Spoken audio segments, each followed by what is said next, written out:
ಶುಭೋದಯ ಕರ್ನಾಡು ಕಲರ್ಸ್ ಪ್ರಾಪರ್ಟೀಸ್ಗೆ ಸ್ವಾಗತ. ನಾನಿವತ್ತು ನಿಮಗೆ ಪರಿಚಯಿಸ್ತಿರೋ ವಿಡಿಯೋ ಅರಸೀಕೆರೆದು. ಅರಸೀಕೆರೆಯಿಂದ 7 ಕಿಲೋಮೀಟರ್, ಹೈವೇಯಿಂದ 1.5 ಕಿಲೋಮೀಟರ್. ಸೋಲಾರ್ ಫೆನ್ಸಿಂಗ್ ಇದೆ, ಒಂದು TC ಇದೆ, ಒಂದು ಬೋರ್ವೆಲ್ ಇದೆ, ಒಂದು ಪುಟ್ಟ ಮನೆ ಇದೆ, 200 ಗಿಡ ತೆಂಗು ಇದೆ. ಓನರ್ 1 ವರ್ಷದ ಹಿಂದಿನ ವಿಡಿಯೋ ಕಳಿಸಿದ್ದಾರೆ. ಈಗ ತೋಟ ತುಂಬಾ ಚೆನ್ನಾಗಿದೆ. ಯಾರೆಲ್ಲ ನಮ್ಮ ಚಾನಲ್ನ ನೋಡ್ತಿದ್ದೀರಾ ಪ್ಲೀಸ್ ಸಬ್ಸ್ಕ್ರೈಬ್ ಮಾಡ್ಕೊಳ್ಳಿ, ಫಾಲೋ ಮಾಡ್ಕೊಳ್ಳಿ, ಶೇರ್ ಮಾಡ್ಕೊಳ್ಳಿ, ಹಾಗೆ ಒಂದು ಲೈಕ್ ಕೊಟ್ಟರೆ ನಮಗೂ ಖುಷಿ. ಬಡವ್ರ ಮಕ್ಕಳು ಬೆಳೆಸಿದ ಪುಣ್ಯ ನಿಮಗೂ ಬರುತ್ತೆ. ರಾಜ್ಯದ ಯಾವುದೇ ಮೂಲೆಯಲ್ಲಿ ನಿಮ್ಮ ಪ್ರಾಪರ್ಟಿನ ಸೇಲ್ ಮಾಡಬೇಕು ಅಂತಿದ್ರು, ಕೊಂಡ್ಕೋಬೇಕಂತಿದ್ರು, ಜಮೀನಾಗಿರ್ಬೋದು, ಸೈಟ್ ಆಗಿರ್ಬೋದು, ಮನೆ ಆಗಿರ್ಬೋದು, ನಮ್ಮನ್ನು ಕಾಂಟ್ಯಾಕ್ಟ್ ಮಾಡಿ. ನಮ್ಮ ತಂಡ ನಿಮಗೆ ಹೆಲ್ಪ್ ಮಾಡುತ್ತೆ. ಜೊತೆಗೆ 1,70,20,000ಕ್ಕೆ 1 ಚದರ ಮನೆಯನ್ನು ನಿರ್ಮಿಸ್ಕೊಡ್ತಾ ಇದ್ದೀವಿ.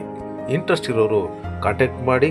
ಹಾಗೆಯೇ ಒಂದು ಹಂಬಲ್ ರಿಕ್ವೆಸ್ಟು, ಪ್ರಾಪರ್ಟಿ ಯಾರಿಗೆ ಬೇಕಾಗಿದೆ ಅವ್ರು ಮಾತ್ರ ಕಾಲ್ ಮಾಡಿ. ದಯವಿಟ್ಟು ಸಮಯ ಎಲ್ಲರಿಗೂ ಅತ್ಯಮೂಲ್ಯ. ಫೋನ್ ಬ್ಯುಸಿ ಬಂದರೆ ಯಾರೂ ಬೇಜಾರು ಮಾಡ್ಕೋಬೇಡಿ. ಮಿಸ್ ಕಾಲ್ ಇದ್ದರೆ ನಾವೇ ರಿಪೀಟ್ ಕಾಲ್ ಮಾಡ್ತೀವಿ. ನಿಮಗೆ 12,000 ಫಾಲೋವರ್ಸ್ ಆಗಿದ್ದೀರಾ, ತುಂಬ ಖುಷಿಯಂತ ವಿಚಾರ. ಇದೇ ಥರ ನಮ್ಗೆ ಸಪೋರ್ಟ್ ಮಾಡ್ತಾಯಿರಿ. ಒಳ್ಳೊಳ್ಳೆ ಪ್ರಾಪರ್ಟಿ ವಿಡಿಯೋಸ್ನ ಶೇರ್ ಮಾಡ್ತಾ ಇರ್ತೀನಿ. ನಮ್ಮಲ್ಲೆಲ್ಲ ಕೂಡ ರೀಸನಬಲ್ ಪ್ರೈಸ್ ಇರುತ್ತೆ, ಡೈರೆಕ್ಟು ಓನರ್ ಮೀಟಿಂಗ್ ಇರುತ್ತೆ. ಇದು ಬೈಯರ್ಸು ಸೆಲ್ಲರ್ಸು ಡೈರೆಕ್ಟ್ ಪ್ಲಾಟ್ಫಾರ್ಮ್ ಆಗಿರುತ್ತೆ. ಈ ವೇದಿಕೆನ ಉಪಯೋಗಿಸ್ಕೊಳ್ಳಿ ಅಂತ ಹೇಳ್ತಾ, ಥ್ಯಾಂಕ್ಸ್ ಫಾರ್ ವಾಚಿಂಗ್ ವಿಡಿಯೋ.